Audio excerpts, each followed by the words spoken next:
अस्सलाम वालेकुम, आप देख रहे हैं खरा सच। मेरा नाम मुबशर लुकमान है। पाकिस्तान के अंदर और पाकिस्तान के गर्द नवाब में बड़ी तेज़ी से हालात बदल रहे हैं। इस वक्त ईरान के सदर जो हैं वो पाकिस्तान के दौरे पे आए हुए हैं, 2 रोज़ के दौरे पे, और ये एक इंतहाई अहम दौरा है। उसकी वजह यह है कि बहुत अरसे के बाद पाकिस्तान और ईरान में इतनी कुर्बत है। ईरान जो है उसका इजहार कर चुका है। ईरान की पार्लियामेंट में पाकिस्तान जिंदाबाद के नारे लग चुके हैं और ईरान को ये अंदाज़ा हो चुका है कि हिंदुस्तान ने उनकी कमर में छुरा घोंपा था और पाकिस्तान ने ईरान का साथ दिया और ईरान के ऊपर जंग बंदी भी करवाई। तो अब अगर ये 2 दिन हमारी सही मीटिंग्स होती हैं तो मैं समझता हूँ कि बहुत बड़ी डेवलपमेंट है। चाबहार पोर्ट जो है वो हिंदुस्तान के हाथ से निकाल देंगे और इस पर पाकिस्तान और चाइना मिलकर ईरान के साथ वहाँ पे बहुत बड़ा आप समझे एक प्रोजेक्ट लगा सकते हैं, उसको डेवलप कर सकते हैं। चाबहार अगर गवादर से लिंक हो जाता है तो पूरी सेंट्रल एशियन रिपब्लिक्स जो है वो हमारे सामने एक आलमी मंडी के तौर पे आ जाती हैं। They are the largest number of emerging nations in the world और वो आप समझे वो हमारी 10 तरस में। तो ये बहुत ही एक अहम दौरा है, बहुत ही इम्पोर्टेंट दौरा है। और अगर ईरान और पाकिस्तान में आज दाखिली उमूर पे मामला तह पा जाते हैं तो BLA के लिए और दीगर जो जराइम पेशा अनासर हैं जो सरहदों के ऊपर रहते हुए कभी ईरान की सरहद इस्तेमाल करते हुए पाकिस्तान के अंदर, कभी पाकिस्तान के अंदर से इस्तेमाल करते हुए ईरान के अंदर जो गलत काम कर रहे हैं, दहशतगर्दी कर रहे हैं, उसके ऊपर भरपूर और ठोस तरीके से काबू पाया जा सकता है। डोनाल्ड ट्रंप जो हैं वो उन्होंने हर रोज़ की तरह सुबह उठते ही 2 काम करने होते हैं। पहले वो पाकिस्तान की तारीफ़ करते हैं और फिर वो मोदी को उसका मक्खू ठपते हैं। अब भी उन्होंने जो सुबह आज कर दिया उसमें ये हुआ कि इंडिया को 25% टैरिफ जो है वो आके पड़ गया। लेकिन एक बात समझने की ज़रूरत है, ये 25% टैरिफ 25% नहीं है। जब आप इस पर ड्यूटीज़ और दीगर टैक्सेस ऐड करते हैं तो ये जाके 50% बनता है। तो इंडिया की 3 मेजर चीज़ें हैं जो एक्सपोर्ट होती हैं अमेरिका को। नंबर 1 पे स्टील है, फिर फार्मास्यूटिकल है और उसके बाद डायमंड्स है। तो अब डायमंड्स का तो मुझे पता नहीं, लेकिन स्टील और फार्मास्यूटिकल जो है ये पाकिस्तान के और बांग्लादेश के पास बहुत बड़ी अपॉर्चुनिटी है कि हिंदुस्तान अब इस टैरिफ पे कम्पीट नहीं कर सकता अमेरिका के अंदर। तो पाकिस्तान के एक्सपोर्टर्स और बांग्लादेश के एक्सपोर्टर्स जो है उनको फ़ौरन अपनी कमर कसनी चाहिए और इस मौके का भरपूर फ़ायदा उठाना चाहिए। हिंदुस्तान के बुरे दिन अभी तक चल रहे हैं, ख़त्म नहीं हुए। कल आपने खबर सुन ली होगी, रॉयटर्स ने ब्रेक कर दी है कि फ्रांस के नेवल बेस के अंदर हैकर्स ने उनका पूरा डेटा हैक किया और ना सिर्फ उसको हैक किया बल्कि डसॉल्ट एविएशन जो राफेल तैयारे बनाती है उसका भी डेटा हैक किया। यहाँ तक कि वो 31 तैयारे इस वक्त जो राफेल तैयारे हिंदुस्तान के पास हैं उनके सोर्स कोड तक हैक कर लिए गए। हैकर्स ने फ्रेंच गवर्नमेंट को ब्लैकमेल करते हुए एक खतीर रकम का मुतालबा किया और कहा कि पहले हमें ये रकम पे करो तो हम तुम्हें ये इन्फॉर्मेशन वापस देंगे। फ्रेंच गवर्नमेंट ने उनको सीरियस नहीं लिया क्योंकि उनका ये ख्याल था हैक तो हो ही नहीं सकता। क्योंकि मसलन आपको राफेल की एग्जांपल देता हूँ कि ये राफेल जहाज़ जो है ये इंटरनेट से तो कनेक्टेड नहीं है या ईथरनेट से कनेक्टेड नहीं है, तो उसको कैसे कोई हैकर हैक कर सकता है उसके सिस्टम्स को जाके, उसके सोर्स कोड को जाके। यही फ्रेंच गवर्नमेंट ने सोचा। हैकर्स ने कुछ दिन के बाद उसमें से कुछ मटीरियल जो है वो इंटरनेट पर लीक कर दिया और रिलीज़ कर दिया और अब उससे पता चला फ्रेंच गवर्नमेंट को कि हो सकता है उन्होंने हैक नहीं किया, वो कहने को हैकर्स हैं लेकिन ये कॉपीड है। और जो फ्रांस की साइबर सिक्योरिटी है उसको छोड़ दें, फ्रांस की एक्चुअल सिक्योरिटी जो है उसको बाईपास करते हुए किसी ने उन जगहों पे अंदर जाके वो सोर्स कोड्स वगैरह दीगर चीज़ें जो हैं उनको कॉपी किया और उनको उठा के वो बाहर ले गए। इससे फ्रांस के अंदर और हिंदुस्तान के अंदर बहुत ही अफरा तफरी का आलम है। बड़ी तेज़ी से चेंजेस हो रही हैं खित्ते के अंदर, बड़ी तेज़ी से चेंजेस हो रही हैं ग्लोबल पर्सपेक्टिव में।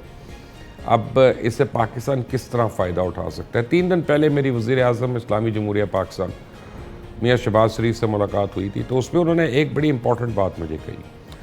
उन्होंने मुझे ये कहा, उन्होंने कहा कि मुबशर साहब, आर्म फोर्सेस ऑफ पाकिस्तान ने तो हमारा सर फ़ख्र से बुलंद कर दिया और पाकिस्तान का पूरा पर्सपेक्टिव जो है वो पूरी दुनिया में बदल गया। ऑप्टिक्स ही अब डिफरेंट है, लोग पाकिस्तान को देखते हैं और इज़्ज़त से देख रहे हैं और समझ रहे हैं कि ये दुनिया का एक अहम ज़िम्मेदार यानी मुल्की शहरी है। तो अब इसी चीज़ को हमने किसी न किसी तरह ट्रांसलेट करना और अपनी मईशत को हमने मज़ीद बेहतर करना है ताकि आने वाले दिनों में ना सिर्फ पाकिस्तान बल्कि हर पाकिस्तानी जो है इन समरात से मुस्तफ़ीद हो सके। मेरे तीनों मेहमान आज के जो हैं वो बड़े अहम हैं, बहुत इम्पॉर्टेंट हैं और अपनी फील्ड में तीनों माहिर हैं। मैं उनका तारुफ करा दूं, अज़हर सिद्दीक साहब हैं, इनका ताल्लुक़ पीटीआई से, लेकिन एक्चुअली मैं इनको जानता हूं हमेशा से एज अ लॉयर, और जो ह्यूमन राइट्स के लिए और दीगर चीज़ों के लिए उनकी बड़ी खिदमत है। अज़हर सिद्दीक साहब, thank you very much for being with अस।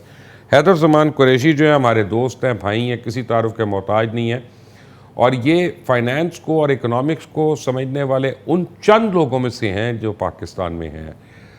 पाकिस्तान में अनफॉर्चुनेटली हम समझते हैं कि बैंकर्स को पता है फाइनेंस का, लेकिन ऐसी बात नहीं है। बैंकर्स को सिर्फ ये पता होता है कि सूद कैसे लेना है, इंटरेस्ट कैसे लेना है और कर्ज़ा देना है कि नहीं देना। फाइनेंस के लोग जो होते हैं ये अलग ही आर्टिस्ट होते हैं, क्रिएटिव आर्टिस्ट होते हैं, और इनको पता है कि महदूद वसाइल से बड़े मसाइल से कैसे निपटा जाए। गौहर भट्ट साहब हैं, वैसे तो पाकिस्तान टेलीविज़न पे अपना शो करते हैं और अपने वीलॉग्स की वजह से नोन है, लेकिन गौहर भट्ट साहब सियासी तौर पे बहुत मुतहर्रिक इंसान है, हर खबर पे इनकी नज़र होती है, और मैंने इनको जो क्रेडिट देता हूँ जिस बात का, वो ये कि ये बाइस नहीं होते। अगर इनकी ख्वाहिश भी हो तो बरबला इजहार कर देते हैं कि ये मेरी ख्वाहिश है और वो मेरा ओपिनियन इसलिए बना हुआ है, वरना ये बड़े बैलेंस होकर बात करते हैं। आप तीनों हज़रात का बहुत बहुत शुक्रिया। हैदर ज़मान कुरैशी साहब, president of Iran in Pakistan, BLA, Chabahar, Gwadar, इन सारी चीज़ों को आप किस तरह से देख रहे हैं? साहब बहुत शुक्रिया। I hope you can hear me. I can.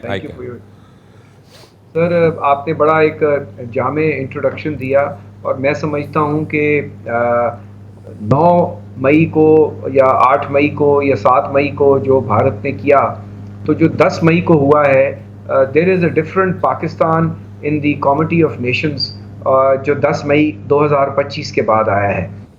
और ना सिर्फ हमारी अफवाज पाकिस्तान, हमारी बहरिया, फ़ज़ाइया, इन सब ने अनडाउटेडली चारों खाने चित किया उस माइट ऑफ इंडिया को, जिस पे अब ब्लूमबर्ग भी लिख रहा है, न्यूयॉर्क टाइम भी लिख रहा है, और वो 25 साल यानी 1996 के बाद जो इंडिया पे इन्वेस्टमेंट हो रही थी, पर्टिकुलरली वेस्टर्न नेशंस की और US की, कि इसको हम एज अ प्रोजेडी यूज़ करेंगे against China and Russia and all, वो सारा जो है ना चकनाचूर हो गया है। अब इस इमर्जिंग सिनेरियो में पाकिस्तान की क़यादत, सिविल, मिलिट्री एंड डिप्लोमेटिक हमारा जो रिसोर्स पूल है, उसने और मीडिया ने वॉर के दौरान एक बहुत रिस्पॉन्सिबल रिपोर्टिंग की और हमारा एक सही नैरेटिव बयान किया और फैक्ट्स नरेट किए, ख्वाहिशात नहीं की। उससे अक़वाम आलम में और उसके बाद जो डिप्लोमेटिक कैपिटल्स, की कैपिटल्स पे आपकी चेयरमैन बिलावल साहब लेड डेलीगेशन गया, उसने जो बयानिया बनाया शशि थरूर को, वहाँ भी मुंह की खानी पड़ी। और अब आप देखिए कि इस सब के ऊपर अब आप जो बिल्ड करने जा रहे हैं, तो वैसे हैदर साहब आपको मैंने एक बात पे टोकना है यहाँ पे, सॉरी मैं इंटरजेक्ट कर रहा हूँ, लेकिन आपको मैं एक बात बताऊँ, आप क्योंकि हैं और आप चेयरमैन बिलावल को ज़ाती तौर पे जानते हैं, आपने पूरे मुल्क की तरफ से एक दफ़ा उनका शुक्रिया अदा करना है भरपूर तरीके से। जिस तरह उन्होंने पाकिस्तान के मौक़िफ़ को आगे रखा है, हिंदुस्तान का इतना हाई प्रोफाइल डेलीगेशन पूरी दुनिया में ज़लील और रुस्वा हुआ है, और वो मट्टी चाट के आई है ज़मीन की, और बिलावल भुट्टो ने और उनकी टीम वालों ने, सारों ने, हमें उन लोगों पे फ़ख्र है, 6 के 6 लोगों पे। मैं आपको सिर्फ ये कहना चाह रहा था रोक के। थैंक यू मुबश्शिर साहब। मेरे ख्याल में the entire team and he obviously articulated the thought, लेकिन इसमें फॉरेन ऑफिस, पार्टी और PML नवाज़ और जिन ने रिसोर्स पूल किया, मैंने कौमी सलामती के इदारे के लोगों ने किया, पाकिस्तान की एक स्टेटेड पोजीशन है, कश्मीर पे है, पानी पे है, तो it's certainly a feather in its crown, and इंशाल्लाह पाकिस्तान को जहाँ जहाँ ज़रूरत होगी, the Bhutto family and Bilawal साहब will always be there. But coming back to your main position, देखिए इंडिया ने ईरान पर्सपेक्टिव में एक वो काम किया, आप बहुत सेंसिटिव रिपोर्टिंग भी करते हैं, बहुत सारी चीज़ों के आप प्रिवी भी हैं, लेकिन चाबहार की जो स्टोरी थी वो गवादर को और CPEC को और one belt one road project को जो है उसको बिल्कुल फ्रस्ट्रेट और डाइल्यूट करने की थी। एक तो वो जो प्रॉक्सियों के ज़रिए कर रहे थे और अब भी कर रहे हैं, BLA and all these people, but Chabahar से इंडिया एक्सेस लेना चाह रहा था through Afghanistan and trade up north. To the central Asian space, और ईरान ने बहुत उनके ऊपर रिलाय किया। और जो ईरान इजराइल 12 दिन का कॉन्फ्लिक्ट है, उसमें जितना नुकसान रॉ बेस्ड इंटेलिजेंस से, जिनको फ्री वीज़ाज थे, इंडियंस बहुत जाते थे, हमारे पाकिस्तानी भी कारोबार करने जाते थे ईरान, और हमारे साथ उनकी बॉर्डर ट्रेड जो है $3 बिलियन की है, जिसको अब कोशिश की जा रही है 10 बिलियन, लेकिन बहुत बड़ा ट्रस्ट डेफिसिट था। आपको पता है कि उन्होंने 6-8 माह पहले ही पाकिस्तान के अंदर अटैक किया और फिर पाकिस्तान ने उसका जवाब भी दिया। तो इस हद तक हमारी एंगेजमेंट भी रही है, हॉस्टिलिटी भी रही है, और सारे मामलात थे। लेकिन आप देखें कि हमारी सिविल मिलिट्री क़यादत का, हमारी बोल्ड लीडरशिप का, तमाम अक्रॉस द बोर्ड जो स्टांस लिया पाकिस्तान ने, जिस तरीके से अपने आप को खेला डिप्लोमेटिकली, किसी की साइड नहीं ली, ईरान के साथ खड़ा रहा। बस आप देख रहे थे कि ईरान के बाद पाकिस्तान टारगेट है, और फिर सऊदी अरब और मे भी कतर एंड कुवैत, और अब इसके ऊपर लिखा भी जा रहा है। तो पाकिस्तान की क़यादत ने बहुत सही खेला, और इरानियंस को ये रियलाइज़ हुआ कि चाहे वहाँ पे जो असैसिनेशंस हुई, चाहे उनकी मुल्क में जहाँ उनकी आर्मी ब्रास को एलिमिनेट किया, ये home intelligence and home intelligence के साथ रॉ एंड इजराइलीज का जो नेक्सस था, उसने उनको बहुत डैमेज किया, और उनके लिए भी एक बहुत ही बबल था।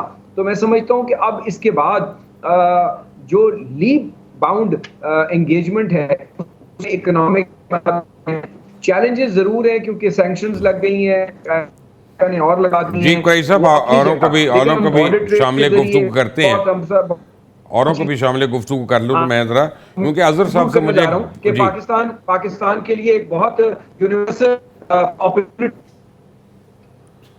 है इन ठीक है। इकोनॉमिक समरात को, अपनी डिफेंस एक्सपोर्ट्स को, हमारी माइंस एंड मिनरल्स और इन सब चीजों को मिलाकर हम ईरान से बहुत राइट, ज्यादा trade exactly. local barter agreement is already in place. Iran Pakistan gas pipe is there, and it is handed over works in conjunction with the okay, Pakistan के लिए मैं बहुत समझ बड़ा गया, इकोनॉमिक अपॉर्चुनिटी है। अजहर साहब, जो अभी कुरैशी साहब ने बात की, उसी से को मैं डवटेल करूंगा आपसे सवाल करने में। अब हमारे जितने भी इश्यूज आ गए हैं, चाहे वो रेक्विडेक्स से शुरू हुआ, अब इंडस वाटर ट्रीटी ले लें, आप इंडस बेसन के अंदर रिजर्व्स ले लें ऑयल एंड गैस के, आप रेयर मिनरल्स के कॉन्ट्रैक्ट्स ले लें, अभी जो होने हैं सारे। मैं देख रहा हूँ कि हमारे पास अल्हम्दुलिल्लाह बहुत वकील हैं पाकिस्तान में, 1,20,000 के करीब वकला हैं, लेकिन जो इंटरनेशनल कॉर्पोरेट लॉ को समझने वाले लोग हैं वो शाज़ो नादिर हैं, आटे में नमक के बराबर हैं।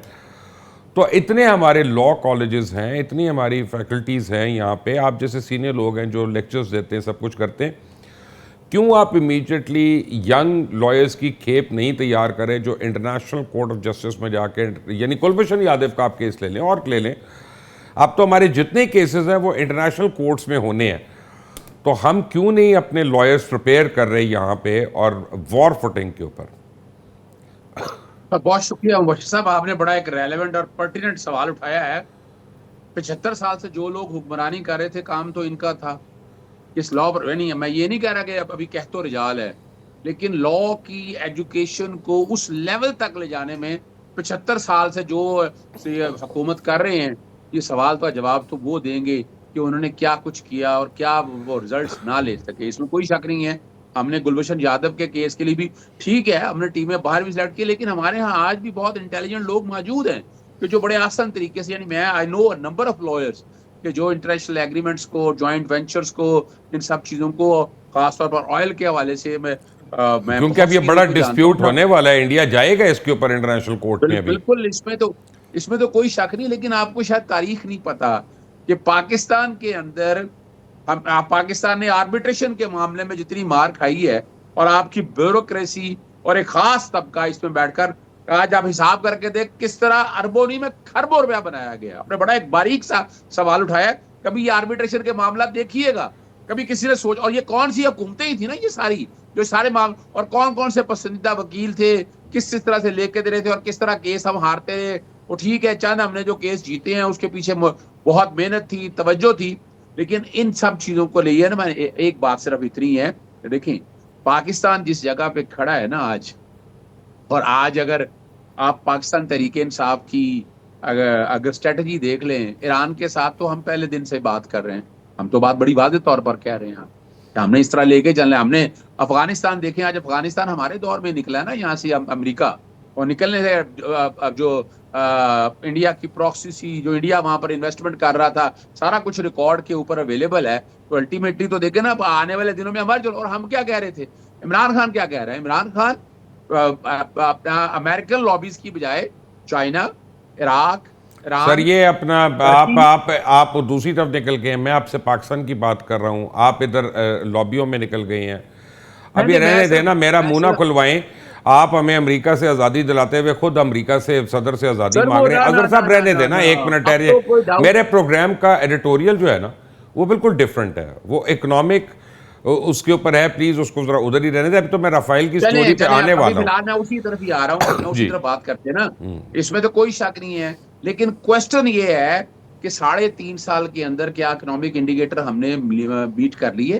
भाई मैं तो खुद चाह रहे हैं, हम तो खुद चाह रहे हैं कि पाकिस्तान मुआशी तौर पर ऐसे हालात हो, डॉलर नीचे आए, महंगाई यहाँ खत्म हो। डॉलर अभी आ नहीं सकता नीचे। मैं आपको बता देता हूँ, मैं अभी आपको बता देता हूँ अजहर साहब, मैं गौर भट्ट साहब को भी शामिल गुफ्तगू कर लूँ। भट्ट साहब, लोगों को भी ये समझ नहीं आ रहा कि 18 बिलियन डॉलर आपने देने हैं कर्जों के, तो गवर्नमेंट खुद डॉलर बाई कर रही है, तो डॉलर कैसे नीचे आ जाएगा? ठीक है ना, जब तक ये किस्तें नहीं पूरी होती तो ये रिस्पाइट तो नहीं होगी। लेकिन ये जो चेंजिंग सिनारियो है, ईरान, इंडिया, पाकिस्तान और आगे मिडल ईस्ट और अमेरिका का इंटरेस्ट पूरे रीजन में, चाइना का इंटरेस्ट रीजन में, तो गो हमें खुश तो होना है, लेकिन हमें बड़ी सेंसिबली आगे चलना भी तो है ना। बिल्कुल सेंसिबली आगे चलने की ज़रूरत है मुबशर साहब। ये जो इस वक्त पाकिस्तान की एक उड़ान है, या पाकिस्तान की एक इस वक्त दुनिया इसको फ्लाइट है, ऐसे करके देख रही है, सर उठा के देख रही है अल्हम्दुलिल्लाह। ठीक है ना, ये हमारी जो फोर्सेस हैं और हमारी जो ख़ास तौर पे फ़ज़ाइया है, उनकी तरफ से जो कारकर्दगी दिखाई गई है, उसके बाद हम जो है बाकायदा तौर पर दुनिया में हमें सर उठा के दिखा। नहीं, फ़ज़ाइया का आपको नजर आ गया है। मैं आपको बताऊं, आपकी आर्मी और नेवी भी उतनी ही तैयार है। नहीं, वो तैयार तो हैं, वो भी मौका नहीं मिला। मौका दें उनको, जरा कुट के दिखाइए आप किस तरह कुटते हैं। बिल्कुल ऐसे ही है। लेकिन मैं ये कह रहा हूँ कि हमें जो करना है ना मुबशर साहब, वो ये करना है कि ये एक ऐसा टर्निंग पॉइंट है जो कौमों की जिंदगी में कभी कभी आता है। ये आप देखिए कितने, और आता भी नहीं, आप कईयों की जिंदगी में आता ही नहीं है। यानी आप देखिए कितनी जंगें हुई हैं आज तक इंडिया पाकिस्तान के दरमियान, 3 या 4 जंगें हुई हैं। तो ये हमारी ज़िंदगी में पहली बार ऐसा हुआ है कि हमने जंग देखी है और उसमें हम फतह याब हुए हैं। तो 1.5 घंटे के अंदर हमने अपने से 6 गुना बड़े दुश्मन को नाको चने चबवा दिए हैं। अब दुनिया हमें एक इकोनॉमिकली तो 11 गुना बढ़ा दो। हाँ, अब दुनिया हमें फाते के तौर पे देखती है, अल्हम्दुलिल्लाह। ठीक है। अब एक फाते के तौर पे हमें तकब्बुर में नहीं आना, हमें चीज़ों को यानी ये नहीं करना कि जो चाहेंगे हासिल कर लेंगे। का शिकार हाँ, हमें बिल्कुल फूंक फूंक कर कदम रखना है। यानी अभी यहाँ पर ये बातें हो रही हैं कि ईरान के साथ गैस पाइपलाइन का जो मुआहदा किया हुआ है उसको हम आगे की तरफ लेके चले, वो हमारे लिए बहुत ज़रूरी है। लेकिन अभी क्योंकि अमेरिका की सैंक्शंस ऊपर, सर सैंक्शंस अपनी जगह पे हैं, अभी हमारी वो पोजीशन नहीं है कि हम ये कह सकें कि हम ये कर रहे हैं, अमेरिका ने जो करना कर ले। अभी ये हमारी पोजीशन नहीं है। हमें अपनी पोजीशन को देखते हुए आगे बढ़ना है। और फिर ये देखिए कि एक तरफ आपके जो है वो मोदी ने एक दफा कहा था ना, रोज जलील होता है। जी हो रहा है, और बल्कि उधर लेतर ला के रोज जलील कर दे, अंदरों भी हो रहा है, बाहरों भी हो रहा है। अच्छा, अब हमारे एक तरफ है अफगानिस्तान, जो पाकिस्तान फ्रेंडली गवर्नमेंट वहां पर नहीं है, ठीक है। वो हमारी एक दुश्मन गवर्नमेंट है, अगर मैं सच बात करूं। हमारे एक तरफ है इंडिया, जो हमारी दुश्मन है, अभी हमसे उसने जंग की है। अब हमारे साथ एक चाइना है और एक तरफ अमेरिका है, लेकिन अमेरिका अपने मुफाद के तहत है। अमेरिका को ये नजर आया, तो चाइना भी अपने मुफाद के तहत नहीं, चाइना का मुफाद मुस्तकिल है, अमेरिका का मुफाद मुस्तकिल नहीं है। Fair enough. ये बहुत बड़ा फर्क है मोशे साहब। हम हमसाए हैं, हमसाए चेंज नहीं हो सकते, बात समझे, ठीक है। दोस्तियाँ दुश्मनियाँ चेंज हो जाती हैं, हमसाए चेंज नहीं हो सकते। तो लिहाजा जो चाइना का मुफाद है ना पाकिस्तान के साथ, वो मुस्तकिल है। अमेरिका का मुफाद मुस्तकिल नहीं है, वो किसी और चक्कर में है। वो इंडिया को या चाइना का वो जो ब्रिक्स का फोरम है उसको नुकसान पहुंचाने के चक्कर में, मेरी अपनी अंडरस्टैंडिंग है, हो सकता है मैं गलत सोच रहा हूं, क्वाड ग्रुप से भी निकाल देगा वो। लेकिन मैं ये कह रहा हूं कि हमें इस सारे मौके से बहुत ही बेहतर अंदाज से अपने लिए मैक्सिमम फायदे हासिल करने, और हमने अपने खित्ते के अंदर जो हमारी पोजीशन बनी है उसको हमने लेके चलना है। उसके लिए बहुत जरूरी है पाकिस्तान के अंदर पॉलिटिकल स्टेबिलिटी। यादव साहब मुझे ये बताइएगा कि मैंने अभी आपको बताया था कि फ्रेंच डेटा लीक हुआ है और इवन राफाइल्स के काफ़ी ज़्यादा डेटा जो है वो लीक होके अब इंटरनेशनल मार्केट में फिर रहा है और सपोजिटली हैकर्स जो हैं वो उसके लिए रैंसम डिमांड कर रहे हैं और उसमें कहा जा रहा है कि जो इंडिया में राफाइल तैयार हैं उनके सोर्स कोड्स भी हैं। इस सारी सिचुएशन को आप इंडिया के पर्सपेक्टिव में किस तरह देख रहे हैं? मुबशिर साहब, ये एक ब्लेटेंट एग्जांपल है of weak command and control structures. They don't know what they are doing. Neither they don't know how to fly these planes. Even if they have high technology, they cannot use them to their advantage. और बहुत सारी चीज़ें उनकी जो एक बलून्ड might है वो expose हो रही है और ये आज के जहाज़ों के कोड पूरी हो गए हैं, कल शायद इनकी बहुत सारी और चीज़ हैक हो जाए. तो ये AI के अपने आप को IT कैपिटल बेंगलोर को वर्ल्ड का ये कहने वाले, तो ये इनके लिए लम्हा फिक्री है. Coming to very quick important things जो आपने फर्स्ट सेगमेंट में बात की थी ऑन इकोनॉमी साइड, उस पे मैं दो शॉर्ट पॉइंट्स करना चाहूंगा अगर आपकी. जी बिल्कुल. India is a dying economy. The President of the United States says that means, और आज की जो प्रेसिडेंसी है the US, that is economic and diplomacy and tariff centric art of the deal. जो उनकी किताब है, it is all about how to get the best deal for the Americans, and obviously they'll strike a deal which is an equally good deal. जब दोनों फरीक समझते हैं कि हमारे लिए एक अच्छा सौदा हुआ है. दूसरी बात यह है कि माजी में अमेरिकन फॉरेन पॉलिसी या presidency was more towards selling arms and conflicts.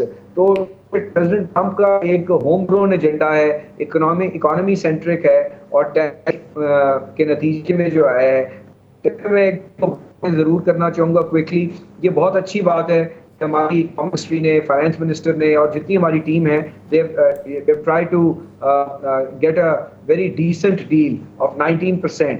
आपके नाजरीन को ये बताना ज़रूरी समझता हूँ कि इससे पहले 5% टैरिफ था पाकिस्तान पे, तो 14% इन रियल टर्म्स ऐड हो रहा है. हमारे लिए आइडियल सिचुएशन होती है अगर हम 10% पर आ जाए या 15%, because Afghanistan 15, lot of other countries have 15, but there are certain things मेरे ख्याल में अगर हम वो करवा पाते हैं गोइंग फॉरवर्ड, तो शायद हम 15 पे भी आ जाएं. बिकॉज अभी हमारा बहुत एक मार्जिनल डिफरेंस है with our core competitors like Bangladesh, India, Sri Lanka, और इंडिया भी निगोशिएशन में.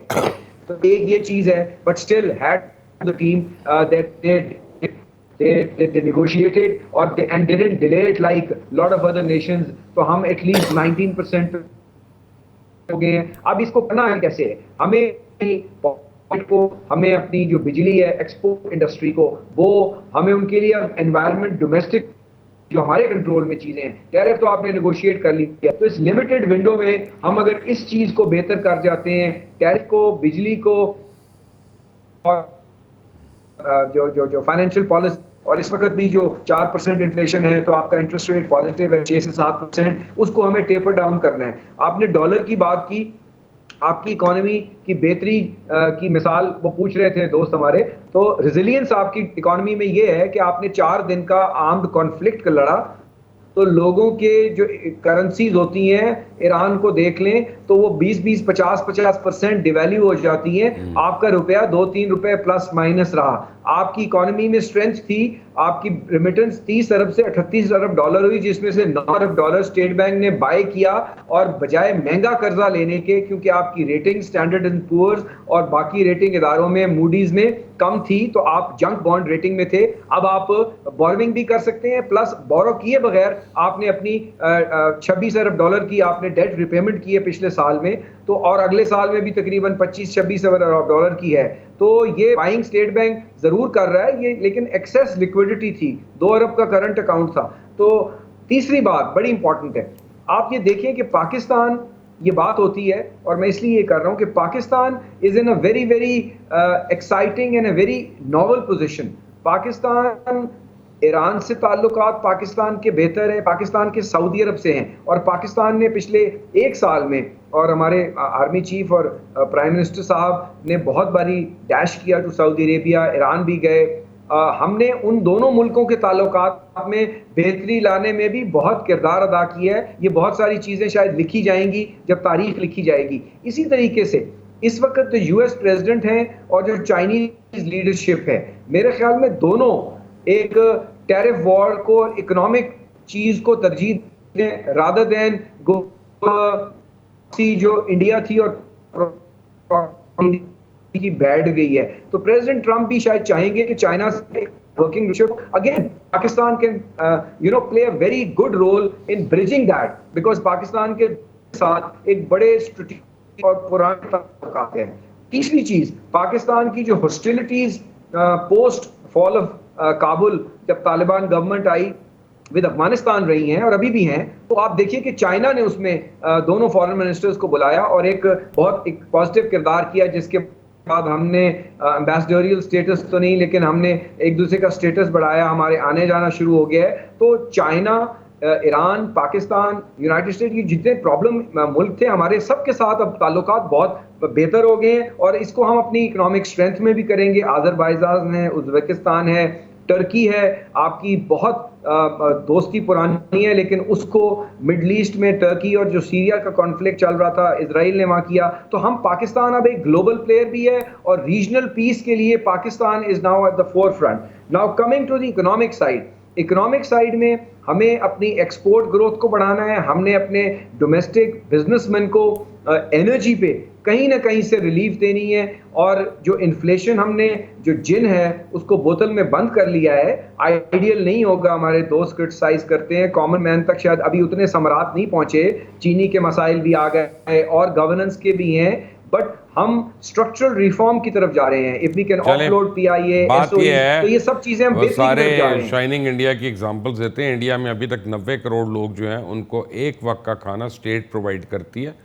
ऐसी भी कुछ शाइनिंग इकॉनमी नहीं है। अभी डोनाल्ड ट्रंप ने बता दिया it's a dead economy, and president of the United states can not be of the mark that much. मेरे और आपसे ज़्यादा उसको इकॉनमी का पता है, and he is obviously a good businessman, he understands figures and economy much better than us, जितना है उनके पास। अज़र साहब, मुझे ये बताइएगा कि आने वाले दिनों में हम चाबहार को और गवादर को अगर लिंक करते हैं, और उससे जो लीगल असरात हैं उनको हम कैसे निपटेंगे? क्योंकि ख़ास तौर पे शुरू में अमेरिका तो कहेगा ना कि ईरान के साथ किसी किस्म की हम कोऑपरेशन ना रखें, लेकिन कहीं ना कहीं तो हमें उनको शामिल दफ्तर करना पड़ेगा। देखिए, हाँ बिल्कुल, इसमें कोई शक नहीं है। सिर्फ एक बात कह दूं, हमारा टैरिफ 28% था और ट्रंप ने धमकी दी 29% की और 19% पे आ गए। बस ये आप यहीं से अंदाजा लगा लें आपको फैसला क्या करना है। मैं सिर्फ 2 चीजें सामने रख दूं, मैं इस जवाब की तरफ आता हूं। आपको इकोनॉमी को स्टेबलाइज करने के लिए आपकी एक्सपोर्ट की पोजीशन क्या है? आप तो मीट ही नहीं कर पा रहे। आपकी एनर्जी सेक्टर का क्या हाल है? बिजली कहाँ चलेगी? गैस कहाँ चला गया? टेक्सटाइल इंडस्ट्री आपकी अब टोटल बैठ चुकी है।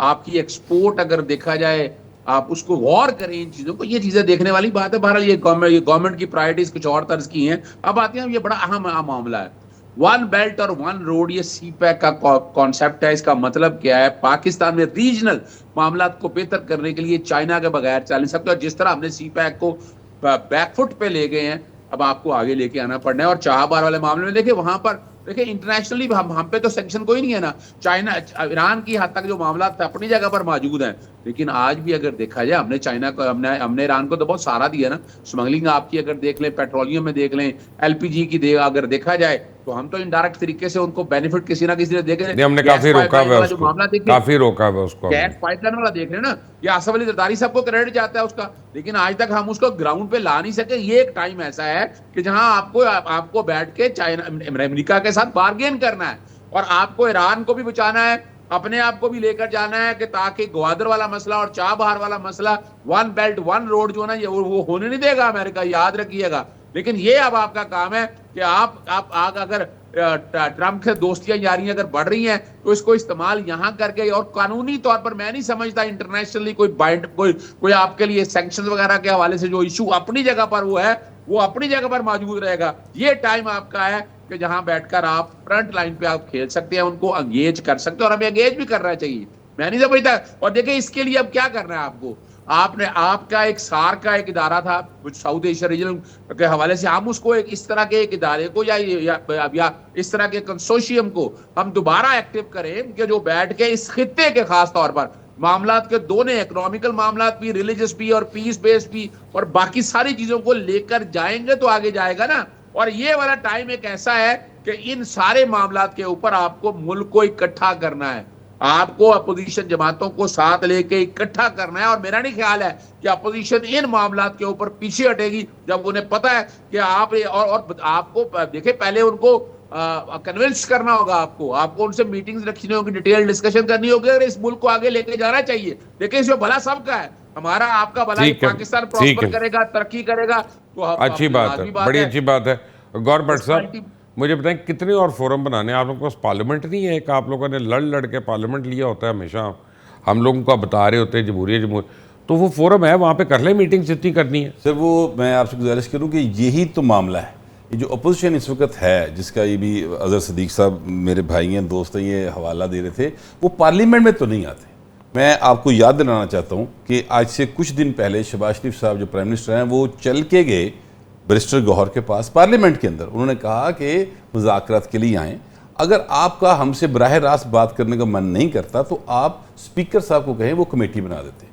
तो पार्लियामेंट की सतह के ऊपर कमेटी बनाए, ये पहले भी बनाई थी, आप याद कीजिए, तब बैरिस्टर गौहर साहब ने बाकायदा रिक्वेस्ट की थी खड़े होके कि सर मेहरबानी करें हमें रास्ता दें, तो फिर रास्ता दिया गया। लेकिन हुआ ये कि इधर बैरिस्टर गौहर साहब जो हैं वो बात करके आए और अंदर यानी अडयाला जेल से बाहर निकले तो साथ ही कह दी कि वो खान साहब ने कहा था मुज़ाकरात, लेकिन मैं कि पार्लियामेंट है ना, उसको पार्लियामेंट है, बस पार्लियामेंट है, पार्लियामेंट के अंदर बैठ के बात करें, सारे मामले वहां पे तय करें। हैदर कुरैशी पार्लियामेंट के अलावा कौन सी जगह है?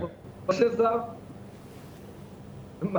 बिल्कुल आपने सही कहा, और मैं आपकी बात गौहर भट्ट साहब बड़ी अच्छी बात की। मुझे बताएं कि ये अभी पंजाब में सेनेट की सीट पे इलेक्शन हुआ है, अभी केपीके में हुआ है, उसमें कौन सी कमेटियां बनी हैं? खुद ब खुद बातचीत भी हो गई, खुद ब खुद अच्छी सेटल भी हो गई। तो moral of the story is कि जब इन्होंने करनी होती है बातचीत तो कमेटी हो ना हो, हर चीज तय भी हो जाती है, बात भी हो जाती है। तो पाकिस्तान की खातिर parliament is the best forum, और सेनेट में बल्कि प्लीज कीप इट, मौजूद हैं, प्लीज बातचीत करें प्लीज, मैं आपको रिक्वेस्ट खुदा के लिए, मैं कह रहा हूँ keep it as the only forum.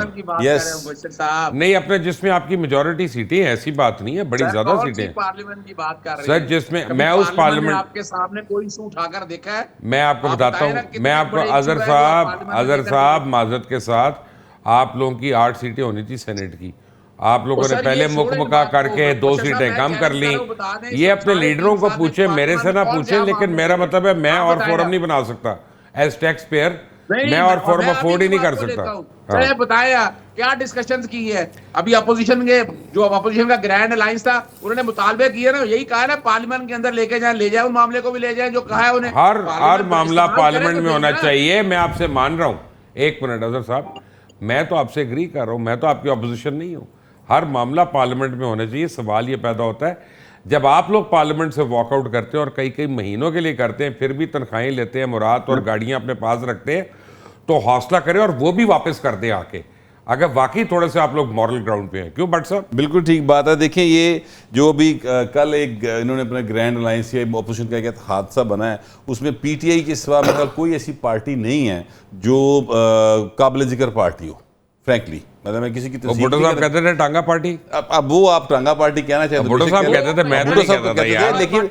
मैं ये कह रहा हूँ, मैं सिर्फ ये कह रहा हूँ कि उसमें यानी आप ये देखिए कि उनके मुतालबात जो हैं वो इतने यूटोपियन मुतालबात हैं जो मेरा नहीं ख्याल है किसी भी जगह पर पूरे हो सकते हैं, उनको अंडर डिस्कशन भी लाया जा सकता है। अब वहां पर 2 लोग बैठे हैं सर, मुस्तफा नवाज खोखर साहब जो हैं वो प्रेस कॉन्फ्रेंस कर रहे हैं, उनके साथ बैठे हैं बैरिस्टर गौहर साहब और इधर बैठे असद बोल रहे हैं अपने अजहर साहब। एक मिनट अपनी बारी पे प्लीज। असद साहब, ये पार्लियामेंट नहीं है, यहाँ पे हम डेकोरम मेंटेन करेंगे। आप पार्लियामेंटेरियंस को इज्जत नहीं आती करानी, हमें आती है।